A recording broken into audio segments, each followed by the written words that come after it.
লক্ষ্য ছিল I league, সেজন্যই আই লিগের ম্যাজিশিয়ানকে ডেম্পো থেকে তুলে এনেছিল লাল হলুদ থিঙ্ক ট্যাঙ্ক। তবুও লক্ষ্যভ্রষ্ট। নিজের পুরনো ক্লাব ডেম্পোর কাছে 1 গোলে হার কোলাসোর লাল হলুদের। গোয়ায় অ্যাওয়ে ম্যাচে 70 মিনিটে ডেম্পোর হয়ে গোল করেন টোলগে ওজবে। অথচ প্রথমার্ধ থেকেই চেপে খেলেছিল ইস্টবেঙ্গল। কেভিন লোবো থেকে সুয়েকার ভুরি ভুরি সুযোগ নষ্ট। দ্বিতীয়ার্ধে ঘুরে দাঁড়ায় ডেম্পো। লাল হলুদের গোলমুখে একের পর এক আক্রমণ শানাতে থাকে তারা। তবে লাল কার্ডই এ ম্যাচের টার্নিং পয়েন্ট।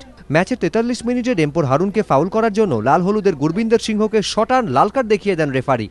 অথচ এই লাল কার্ড দেখানোর যৌক্তিকতা নিয়েই প্রশ্ন উঠেছে। ফলে 10 জনে খেলতে হয় ইস্টবেঙ্গলকে। অন্যদিকে চিরি চোট পেয়ে বেরিয়ে যাওয়ায় তার বদলে নামেন মোগা। শেষ পর্যন্ত ম্যাচের 70 মিনিটে মিরান্ডার ক্রস থেকে গোল করেন টোলগে। সেই গোল আর শোধ করতে পারেননি কোলাসো ব্রিগেড। অ্যাওয়ে ম্যাচে হারের ফলে লিগ টেবিলের আরও তলানিতে ইস্টবেঙ্গল। 13 ম্যাচে 19 পয়েন্ট নিয়ে 8 নম্বরে। অন্যদিকে 17 ম্যাচ খেলে 22 পয়েন্ট ঘরে তুলে 6 নম্বরে ডেম্পো।